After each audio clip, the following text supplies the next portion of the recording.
Hi everyone, this is Deepika. Welcome back. I hope कि आप सभी बहुत अच्छे होंगे। एक बार फिर से स्वागत है स्टडी विद कंफर्ट में। और आज के सेशन में हम लोग decision making approach in international relation को समझने वाले हैं। काफ़ी इंपॉर्टेंट है ये अप्रोचेस। ओके, तो काफ़ी डिटेल में समझेंगे। पहले एक बेसिक बैकग्राउंड को समझेंगे कि डिसीजन मेकिंग अप्रोच बेसिकली है क्या।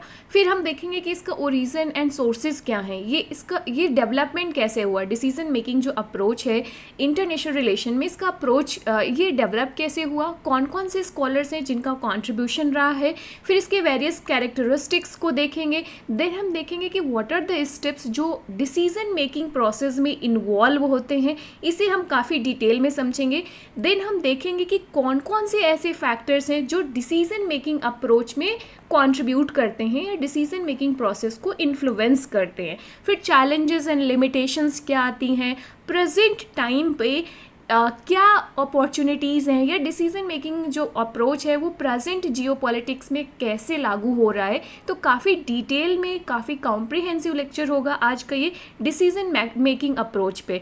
तो मैं शुरू करूँ डिटेल में इस लेक्चर को, उसके पहले there is a brief about मी।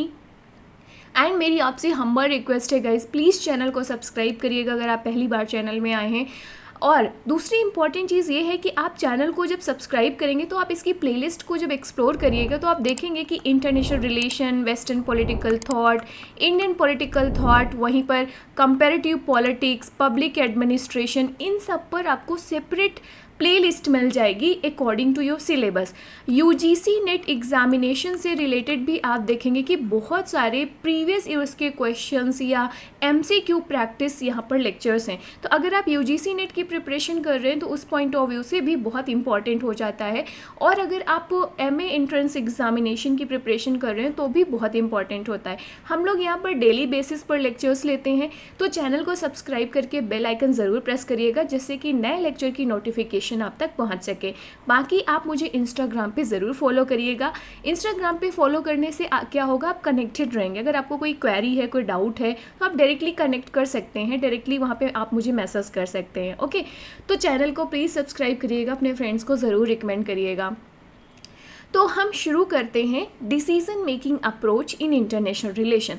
तो डिसीजन मेकिंग अप्रोच बेसिकली ये एक फ्रेमवर्क है या एक मेथड है जिसके द्वारा इंटरनेशनल पॉलिटिक्स में हम ये देखते हैं कि स्टेट का बिहेवियर क्या है, या जो स्टेट हो गए या दूसरे नॉन स्टेट एक्टर्स हो गए वो डिसीजंस कैसे लेते हैं, उनका बिहेवियर कैसे इन्फ्लुएंस होता है। Getting it. तो डिसीजन मेकिंग अप्रोच मेथड के द्वारा हम ये समझते हैं कि इंटरनेशनल पॉलिटिक्स पर जो डिफरेंट एक्टर्स हैं वो कैसे डिसीजंस बनाते हैं, कैसे डिसीजंस लेते हैं। तो हम इस चीज़ को यहाँ पर एनालाइज करेंगे। अब इस अप्रोच में फोकस रहेगा कि भाई जो इंडिविजुअल्स हैं या जो वेरियस ग्रुप्स हैं, चाहे सिविल सोसाइटीज़ हों, चाहे वो इंटरनेशनल ऑर्गेनाइजेशंस हों, चाहे वो नॉन जो एनजीओज़ हैं, उनका क्या यहाँ पर रोल रहता है डिसीजन मेकिंग प्रोसेस में। साथ ही साथ हम ये देखेंगे कि और ऐसे क्या फैक्टर्स हैं जो डिसीजन मेकिंग प्रोसेस को इन्फ्लुएंस करते हैं। जैसे मान लीजिए इंडिया और यूएस के जो बायलैटरल रिलेशन है प्रेजेंट में वो काफ़ी स्ट्रेंथन हो रहे हैं, काफ़ी डीप हो रहे हैं, काफ़ी स्ट्रॉन्ग हो रहे हैं इंडिया यूएसए रिलेशन। तो क्या क्या फैक्टर्स हैं जो दोनों ही कंट्रीज़ को इन्फ्लुएंस कर रहे हैं ऐसा डिसीज़न लेने में कि दोनों ही अपनी इंगेजमेंट को बढ़ा रहे हैं।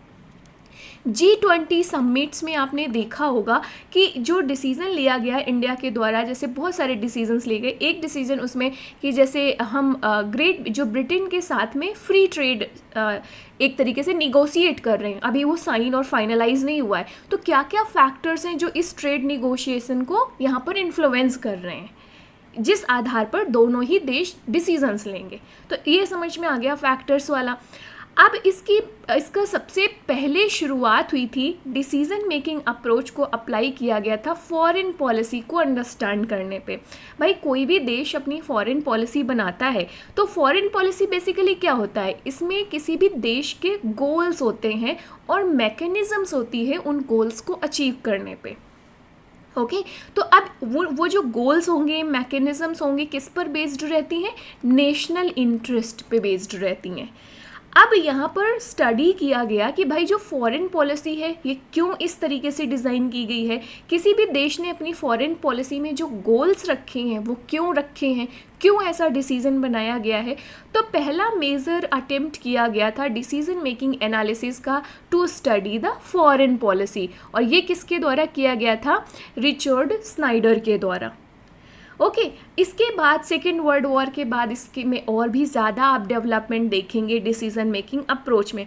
तो अगर हम चीफ कंट्रीब्यूटर्स को देखें डिसीजन मेकिंग अप्रोच को डेवलप करने में, सबसे पहले नाम आता है रिचर्ड स्नाइडर का। इनके व्यूज़ को हम डिटेल में यहाँ पर डिस्कस भी करेंगे। ओके कि इनका कॉन्ट्रीब्यूशन क्या था। Then H.W. ब्रक हो गए, बर्टोन स्पेन हो गए, बी कोहेन हो गए, या जे रॉबिन्सन हो गए, इसके बाद जोसेफ फ्रैंकेल हो गए। ये कुछ इम्पॉर्टेंट स्कॉलर्स हैं जिनका कंट्रीब्यूशन देखने को आपको मिलेगा डिसीजन मेकिंग अप्रोच में। तो एक बेसिक इंट्रोडक्शन लगा कि हम डिसीजन मेकिंग प्रोसेस में पढ़ने क्या वाले हैं, या डिसीजन मेकिंग अप्रोच में क्या इंपॉर्टेंट एरियाज़ हैं जहाँ पर हमें फोकस करना है। ओवरऑल हमें यहाँ पर क्या एक क्वेश्चन को एड्रेस करना है कि भाई इंटरनेशनल पॉलिटिक्स पे जो एक्टर्स हैं हाउ दे मेक डिसीजंस, और उस डिसीजंस को क्या क्या फैक्टर्स इन्फ्लुएंस करते हैं। सिंपल सी डेफिनेशन समझ में आ गई आपको। अब हम ओरिजिन और सोर्सेस को थोड़ा सा और डिटेल में देखें तो डिसीजन मेकिंग अप्रोच को डेवलप किया गया था सबसे पहले रिचर्ड एस स्नाइडर एंड उनके कलीग्स के द्वारा। हमने ऑलरेडी देखा कि सबसे पहला अटेम्प्ट जो डिसीजन मेकिंग एनालिसिस का किया गया था वो था to study the foreign policy. Okay तो सेकेंड वर्ल्ड वॉर के टाइम पे दो इम्पॉर्टेंट बुक हैं, एक है American foreign policy formulation principles and programmes जो 1954 में पब्लिश होती है। वहीं पर आप दूसरी बुक देखेंगे decision making as an approach to the study of international politics 1954 में पब्लिश होती है। तो ये दो इम्पॉर्टेंट बुक हैं जिनमें आपको डिसीजन मेकिंग अप्रोच के इंसाइट्स का एप्लीकेशन देखने को मिलेगा यहाँ पर। तो आप देखोगे कि जो स्नाइडर और उनके कलीग थे उन्होंने जो डिस्टिंक्शन क्रिएट किया, डिफरेंसेस बनाया दो कॉन्सेप्ट पे, static analysis and dynamic analysis. Analysis का मतलब समझ रहे हो कि जैसे मान लीजिए कोई घटना हो गई, आप उसका एनालिसिस कर रहे हो। जैसे हाल ही में इंडिया ने G20 समिट को ऑर्गेनाइज़ किया 2023 में, तो आप एनालिसिस कर रहे हो कि जो G20 समिट इंडिया में होस्ट की गई इंडिया के द्वारा वो कितनी सक्सेसफुल रही, कहाँ कहाँ पर चैलेंजेस देखने को आए, कहाँ पर डिप्लोमेसी सक्सेस रही, कहाँ पर फेल्योर रही। ओके जैसे आप एनालिसिस करके पाएंगे कि भाई जो अफ्रीकन यूनियन है उसको यहाँ पर 21st मेंबर बनाया गया, अफ्रीकन यूनियन को। ओके तो ये क्या है, आपने एनालिसिस करके पाया। अब क्या कारण है जो अफ्रीकन यूनियन को 21st मेंबर बनाया गया या G20 में सम्मिलित इसको इंक्लूड किया गया एज अ मेंबर, उसके पीछे फैक्टर्स देखोगे कि ये डिसीजन अगर लिया गया है तो क्यों लिया गया है। तो आप ये देखोगे कि इंटरनेशनल रिलेशन में दो चीज़ें, पहले डिसीजन मेकिंग अप्रोच के पहले जो एनालिसिस होती थी इंटरनेशनल पॉलिटिक्स की वो स्टैटिक एनालिसिस होती थी। स्टैटिक का मतलब है जैसे कि आपको एक अप्रोच याद होगा, structural functionalist approach. Structural functionalist approach में क्या होगा कि भाई ये स्टैटिक अप्रोच है, यहाँ पे इंटरनेशनल पॉलिटिक्स में कौन कौन से स्ट्रक्चर्स हैं, उनका फंक्शन क्या है, इस चीज़ को स्टडी किया जाएगा। तो यहाँ पर स्नाइडर ने क्या किया, डायनामिक एनालिसिस करने पर जोर दिया। जो रिचर्ड स्नाइडर हैं वो कहते हैं कि भाई स्टैटिक एनालिसिस और डायनामिक एनालिसिस में अंतर है। हमें इंटरनेशनल पॉलिटिक्स को अगर और कॉम्प्रिहेंसिव समझना है, ट्रू नेचर समझना है, तो हमें डायनामिक एनालिसिस करनी होगी। डायनामिक एनालिसिस का मतलब है जो changing nature of international politics है, हमें प्रेजेंट कॉन्टेक्स्ट को समझना होगा। ओके कि प्रेजेंट जियोपॉलिटिक्स क्या चल रही है जिसकी वजह से प्रेजेंट नेशनल इंटरेस्ट इंडिया के क्या चेंज हुए हैं, जिसकी वजह से इंडिया यूएस के साथ अपनी रिलेशनशिप या इंगेजमेंट को इम्प्रूव कर रहा है। साथ ही साथ आप देखेंगे कि यूएस इंडिया के साथ अपनी इंगेजमेंट को बढ़ा रहा है, तो क्यों बढ़ा रहा है, क्या प्रेजेंट डायनामिक चेंज हुए हैं। तो समझ में आ गया कि डिसीजन मेकिंग प्रोसेस के द्वारा ये देखा गया कि इंटरनेशनल पॉलिटिक्स में जो प्रोसेस एनालिसिस करेंगे वो किस पे डील करेगी, डायनेमिक सिचुएशन से। डायनेमिक का मतलब है चेंजिंग इन नेचर। अब जैसे कि हमारी और आपकी लाइफ में भी प्रायोरिटीज़ चेंज होती रहती हैं। ऐसा तो नहीं है कि स्टैटिक रहती हैं प्रायोरिटीज़। जब हम 5 साल के होते हैं तब हमें फूड मिल जाए, खेलने को मिल जाए। हम स्कूल टाइम पे होते हैं तो हमारी कुछ और प्रायोरिटीज़ होती हैं। जब हम कॉलेज में आ जाते हैं तो हमारी कुछ और प्रायोरिटीज़ होती हैं। जब हम जॉब में आ जाते हैं तो हमारी प्रायोरिटीज़ और बदल जाती हैं। उसी तरीके से इंटरनेशनल रिलेशन में जो नेशन स्टेट हैं, जो एक्टर्स हैं, उनकी प्रायोरिटीज़, उनके जो डिसीजंस हैं वो बदलते रहते हैं। तो यहाँ पर डिसीजन मेकिंग प्रोसेस या अप्रोच के द्वारा हम ये एनालिसिस करेंगे कि इस कंटेक्स्ट में किसी भी देश ने ऐसा डिसीजन क्यों लिया, इंडिया का बिहेवियर ऐसा क्यों है, अमेरिका का बिहेवियर ऐसा क्यों है। समझ में आ गया? अगर आपको ये बेसिक कॉन्सेप्ट का आइडिया लग रहा है तो ये आंसर आप लिख लेंगे बहुत आसानी से। तो ये ओरिजिन का कॉन्सेप्ट समझ में आ गया कि किस तरीके से रिचर्ड जो स्नाइडर है, इन्होंने स्टैटिक एनालिसिस और डायनेमिक एनालिसिस पे डिफरेंस बताते हुए इस बात पर जोर दिया कि इंटरनेशनल पॉलिटिक्स को हमें डायनेमिक एनालिसिस करने की ज़रूरत है, जो डिसीजन मेकिंग अप्रोच के द्वारा प्रोवाइड किया गया। अब हम थोड़े से कैरेक्टरिस्टिक्स यहाँ पे देखेंगे। तो सबसे अगर हम पहला की इंसाइट देखें डिसीजन मेकिंग अप्रोच का, या की कैरेक्टरिस्टिक देखें, तो वो है कि states are not unitary actors. International politics में मल्टीपल एक्टर्स इंगेज रहते हैं, मल्टीपल एक्टर्स के बीच में इंटरेक्शन होता है। इंटरनेशनल पॉलिटिक्स में स्टेट्स केवल एक्टर्स नहीं होते हैं। तो दूसरे एक्टर्स क्या हैं, अब आप पूछोगे भाई फिर वैरायटी ऑफ इंडिविजुअल और ग्रुप्स क्या हैं इंटरनेशनल पॉलिटिक्स में, आपका ये सवाल हो सकता है। तो जो दूसरे हैं हम उन्हें कहते हैं नॉन स्टेट एक्टर्स। अब नॉन स्टेट एक्टर्स में बहुत सारी कैटेगरीज आ जाती हैं, जैसे कि अब इंटरनेशनल ऑर्गेनाइजेशंस हो सकते हैं, या आप NGOs हो सकते हैं, सिविल सोसाइटीज़ हो सकते हैं, इंडिविजुअल ग्रुप्स हो सकते हैं, अदर जो बिजनेस ग्रुप्स हैं जैसे कि प्रेशर ग्रुप्स हो गए, वो हो सकते हैं। तो इंटरनेशनल रिलेशन, इंटरनेशनल पॉलिटिक्स में आप देखोगे कि मल्टीपल ग्रुप्स एंड इंडिविजुअल यहाँ पर इंटरैक्ट करते हैं और उनके डिफरेंट इंटरेस्ट एंड पर्सपेक्टिव्स होते हैं। अब जब डिफरेंट इंटरेस्ट एंड पर्सपेक्टिव्स हैं तो यहाँ पर कॉन्फ्लिक्ट या डिसएग्रीमेंट होने की पॉसिबिलिटीज़ काफ़ी बढ़ जाती हैं। अब ऐसी सिचुएशन में डिसीजन मेकिंग प्रोसेस और कॉम्प्लिकेटेड हो जाती है कि भाई सबके साथ कैसे चला जाए। अब जैसे मान लीजिए क्लाइमेट चेंज एक ग्लोबल इशू है, इसमें बहुत सारी कंट्रीज़ के अपने अपने इंटरेस्ट हैं और पर्सपेक्टिव्स हैं। अब ऐसी सिचुएशन में हमें पेरिस एग्रीमेंट या सस्टेनेबल डेवलपमेंट गोल जैसी चीज़ों को एग्जीक्यूट करना है, तो अब डिसीजंस लेना है इंटरनेशनल सिस्टम पे।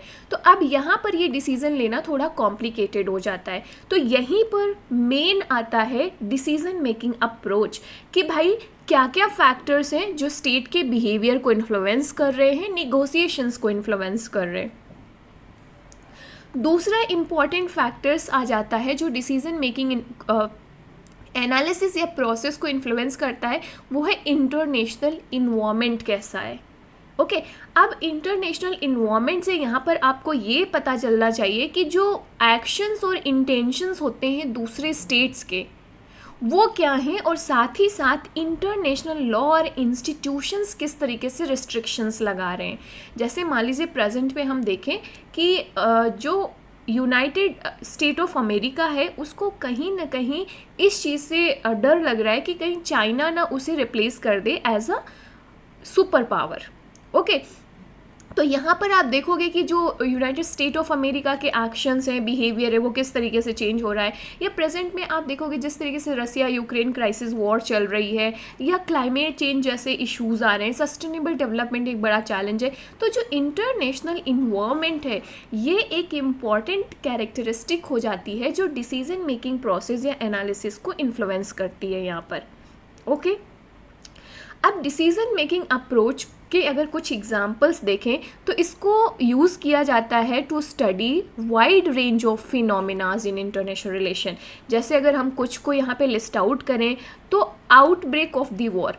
अब आप एनालिसिस करो कि जो जो यूक्रेन एंड रसिया का वॉर चल रहा है वो क्यों हुआ। ओके, क्यों रसिया ने डिसीजन लिया कि वो यूक्रेन पे अटैक करेगा। ओके, क्यों इंटरनेशनल ऑर्गेनाइजेशन ने डिसीजन लिया कि वो इस पर या United State of America USA ने क्यों ऐसा क्यों नहीं इस पर कुछ एक्शन लिया। ओके, इस तरीके से। Then formation of the alliances. अब क्वाड का फॉर्मेशन हुआ तो क्यों हुआ, क्या पर्पज़ है, क्यों जो क्वाड मेंबर्स हैं उन्होंने डिसीजन लिया कि वो ऐसा एक मिलिट्री अलायंसेस बनाएंगे। तो ये आपको आंसर मिलेगा यहाँ पे। Then conduct of economic policies. आप प्रेजेंट में देखेंगे कि जो जो कंट्रीज़ हैं वो क्यों फ्री ट्रेड निगोसिएशंस को इम्पॉर्टेंस दे रही हैं, प्रायोरिटी दे रही हैं। तो इस तरीके से वाइड रेंज ऑफ फिनोमिनाज को स्टडी करने के लिए हम इंटरनेशनल रिलेशन में डिसीजन मेकिंग अप्रोच को यूज़ करते हैं। बहुत सारे यहाँ पर हमने एग्जांपल्स देखे हैं। तो कुल मिलाकर डिसीजन मेकिंग प्रोसेस या अप्रोच क्या है, एक ऐसी प्रोसेस है जो यूज़ की जाती है स्टेट्स एंड इंटरनेशनल एक्टर्स के द्वारा टू मेक द चॉइसेस। मतलब डिसीजंस लेना क्या होता है, चॉइसेस बनाना, और take action within the context of global affairs. Okay, तो ये समराइज कर दिया हम लोगों ने। तो ये कैरेक्टरिस्टिक समझ में आ गई आपको। अब हम देखें कि what are the key steps क्या होते हैं जो डिसीजन मेकिंग प्रोसेस में शामिल रहते हैं। सबसे पहले प्रॉब्लम को आइडेंटिफाई करना, मतलब कोई एक प्रॉब्लम या इशू होता है उस जिसको एड्रेस करने की ज़रूरत है, उसको आइडेंटिफाई कर। भाई आप एक डिसीजंस कैसे लेते हैं, आपको पर्सनल लाइफ में एक डिसीज़न लेना है तो कैसे लोगे। जैसे मान लीजिए आपको डिसीज़न लेना है कि आपको आईएएस बनना है। ओके, तो आप यहाँ पे देखोगे ना कि भाई आईएएस बनना है, इसको हमको सॉल्व करना है। फिर आप देखोगे कि इसके अलावा हम इस गोल को कैसे अचीव कर सकते हैं, कैसे डिसीजंस ले सकते हैं इसके लिए। तो आप दूसरी चीज़ें क्या आएंगी, जनरेटिंग ऑल्टरनेटिव्स। ओके, यहाँ पर आप क्या करोगे, सॉल्यूशंस। हम आईएएस नहीं बन पा रहे हैं, ये हमारी प्रॉब्लम है, इस प्रॉब्लम को हमें एड्रेस करना है। तो हम इसमें जो हमारे पास ऑप्शन है, जो सॉल्यूशंस हैं, हम उसको फाइंड आउट करेंगे। फिर डिफरेंट जो सॉल्यूशंस या ऑल्टरनेटिव्स हमारे सामने प्रेजेंट हैं, हम उनको क्या करेंगे, इवैल्यूएट करेंगे। किस बेसिस पे कि भाई किस ऑप्शन में कितनी सक्सेस है, कॉस्ट एंड बेनिफिट क्या रहेगा, हमें दिल्ली जाकर कोचिंग करना चाहिए नहीं, सक्सेस क्या रहेगी इसकी, यह रिस्क कितना इन्वॉल्व है, 3-4 साल में होगा कि नहीं होगा फर्स्ट अटेम्प्ट में, या पूरे अटेम्प्ट्स हो जाएंगे, या होगा भी कि नहीं होगा। ओके, इम्पैक्ट्स क्या होंगे। तो वही इंटरनेशनल पॉलिटिक्स में जब कोई ऑप्शन या डिसीजन या चॉइसेस बनाई जाती हैं तो इन फैक्टर्स के आधार पर चॉइसेस बनाई जाती हैं। नेक्स्ट स्टेप आता है, अब इन जब हमने ऑप्शंस का एनालिसिस कर लिया तब हम चॉइसेस बनाएंगे, डिसीजन लेंगे यहाँ पर। ओके, अब फिर उस डिसीजन को इम्प्लीमेंट किया जाएगा यहाँ पर। इसके बाद इम्प्लीमेंटेशन के बाद क्या होगा, उस जो आउटकम्स निकलेंगे उस डिसीजंस के, उसका इवैल्यूएशन किया जाएगा कि ये सक्सेसफुल था या नहीं, या फेल्योर था। उसके आधार पर हम फीडबैक जनरेट करेंगे या गैदर करेंगे, और अगर ज़रूरत हुआ तो हम डिसीजंस में क्या करेंगे, फिर कुछ एडजस्टमेंट्स करेंगे, मॉडिफिकेशंस करेंगे। Getting it. तो कुल मिलाकर डिसीजन मेकिंग अप्रोच फोकस किस पे रहता है, एक क्वेश्चन पे कि how and why a nation acts in a international politics, how they make choices. Okay, तो ये स्टेप्स हो गए एक डिसीजन मेकिंग के। अब मैंने आपको generally overall decision making approach का कॉन्सेप्ट समझा दिया। हमने डेफिनेशन समझ ली, हमने ओरिजिन एंड सोर्सेज समझ लिए, हमने इसके बाद से डिफरेंट जो कैरेक्टरिस्टिक्स हैं वो समझ लिए, हमने स्टेप्स जो इन्वॉल्व होते हैं डिसीजन मेकिंग में वो समझ लिए। अब हम देखते हैं कि इंटरनेशनल पॉलिटिक्स में कौन कौन ऐसे फैक्टर्स हैं जो डिसीजन मेकिंग प्रोसेस या अप्रोच को इन्फ्लुएंस करते हैं। इंटरनेशनल लॉ, आपको जो इंटरनेशनल लॉ क्या होता है, कुछ एक तरीके से सेट ऑफ स्टैंडर्ड होते हैं जो स्टेट्स को अपने बिहेवियर में इंक्लूड करना है। ओके, तो ये लीगल फ्रेमवर्क या ट्रिटीज़ होती हैं, बहुत सारे एग्रीमेंट्स होते हैं। जैसे मान लीजिए क्लाइमेट चेंज को लेकर पेरिस एग्रीमेंट है, सस्टेनेबल डेवलपमेंट गोल्स हैं। तो ये एक सेट होते हैं, सेट ऑफ रूल्स हैं जिनको जो स्टेट है अपने डिसीज़न लेते वक्त इनको फॉलो करना होता है। इंटरनेशनल इंस्टीट्यूशंस जैसे कि यूनाइटेड नेशन, WTO, ये बहुत सारे ऐसे फ्रेमवर्क प्रोवाइड करते हैं, डिस्कशंस प्रोवाइड करते हैं जो डिसीजन मेकिंग को इन्फ्लुएंस करते हैं। कल्चर, वैल्यूज़, बिलीफ क्या है, नॉर्म्स क्या है जो डिसीजन मेकिंग प्रोसेस को यहाँ पर इन्फ्लुएंस कर रहे हैं। Then domestic politics, internal political dynamics क्या है, जो भी पॉलिटिकल पार्टी रूलिंग उसमें है उसके अपनी आइडियोलॉजी क्या है, उसके प्रायोरिटीज़ क्या है, ओके, पब्लिक ओपिनियन कैसा है उस देश में। तो इसके आधार पर भी यहाँ पर डिसीजन मेकिंग इन्फ्लुएंस होती है। अब हम केस स्टडी मतलब होता है एग्जाम्पल्स, 2 एग्जाम्पल लेंगे कि आर्म्स कंट्रोल करने के टाइम पे अगर हमें यहाँ पे डिसीजन मेकिंग करनी है तो स्टेट एक्टर्स कैसे करेंगे इंटरनेशनल पॉलिटिक्स में। तो आर्म्स कंट्रोल आप समझ रहे हो ना कि किस तरीके से हमें जो वेपन्स हैं उनको मिनिमाइज़ करना है या एलिमिनेट करना है, या मिलिट्री साइज को एलिमिनेट करना है, या फर्दर वेपन्स डेवलप नहीं करना है। ये हो गया आर्म कंट्रोल। तो पहले हम असेसमेंट करेंगे जो एग्जिस्टिंग एग्रीमेंट्स या थ्रेट्स हैं या टेक्नोलॉजिकल एडवांसमेंट हैं उनको आइडेंटिफाई करेंगे और इवेलुएट करेंगे कि भाई हमें आर्म्स कंट्रोल जो मेजर्स लेने की ज़रूरत है वो क्यों है। देन निगोशिएशन करेंगे, भाई डिप्लोमेटिक टॉक करेंगे, अवेयरनेस फैलाएंगे, ओके, लोगों तक ये पहुंचाएंगे, कुछ बाइंडिंग एग्रीमेंट्स डेवलप करेंगे, निगोशिएशन होगा। पहले हमने आइडेंटिफाई किया, फिर हम इसको निगोशिएट करने की कोशिश कर रहे हैं, देन इसे हम इम्प्लीमेंट करेंगे। जो भी एग्रीमेंट्स यहाँ पर बनाए जाएंगे उसको इन्फोर्स किया जाएगा, ओके, और उसको क्या किया जाएगा, मॉनिटरिंग की जाएगी उसकी। तो ये आर्म कंट्रोल हो गया डिसीजन। उसी तरीके से अगर हम ट्रेड एग्रीमेंट्स को देखें यहाँ पर, ओके, दूसरा एग्जाम्पल, तो यहाँ पे आप पहले क्या करोगे, इकोनॉमिक बेनिफिट्स को इवैल्यूएट करोगे, मार्केट एक्सेस करोगे, पोटेंशियल रिस्क देखोगे। दूसरा आता है निगोशिएशन एंड कॉम्प्रोमाइज़, आप डायलॉग में इंगेज करोगे, निगोशिएशंस करोगे, अगर कोई कॉन्फ्लिक्टिंग इंटरेस्ट है कंट्रीज़ के बीच में उसको एड्रेस करोगे ताकि म्यूचुअल बेनिफिशियल ट्रेड आप बना सके दोनों के लिए। अब इसके बाद होता है इम्प्लीमेंटेशन एंड रैटिफिकेशन। अब आप क्या करोगे, जो एग्रीमेंट आपने लिया है, जो यहाँ पर बनाया है म्यूचुअल बेनिफिशियल को लेकर, उसको इम्प्लीमेंट करोगे, अप्रूवल लोगे और यहाँ पर इकोनॉमिक कोऑपरेशन को इन्हेंस करोगे। इस तरीके से डिसीजंस लिए जाते हैं और इम्प्लीमेंट किए जाते हैं। 2 की ऑलरेडी मैंने आपको स्टेप्स बता रखे हैं। तो decision making approach in international relation में क्या इंपॉर्टेंस रखती है। सबसे इम्पॉर्टेंट चीज़ हमने जो शुरुआत में देखी थी, जो डायनेमिक एनालिसिस है इसका, ओके, डायनेमिक एनालिसिस कि हम भाई जो करंट जियो पॉलिटिक्स है, करंट का जो जिस तरीके से ऑनगोइंग जियो पॉलिटिक्स है उसको बेस बनाकर हम जो इंटरनेशनल पॉलिटिक्स है, स्टेट का बिहेवियर से उसको समझने की कोशिश करते हैं। तो यहाँ पर इन डेप्थ अंडरस्टैंडिंग हो जाती है कि भाई डिप्लोमेटिक निगोशिएशंस कैसे काम कर रहे हैं, कोऑपरेशन को कैसे इफेक्टिव बनाया जा सकता है, या कॉम्प्लेक्स ग्लोबल चैलेंजेस को कैसे रिजॉल्व किया जा सकता है, जैसे terrorism, climate change, global warming को।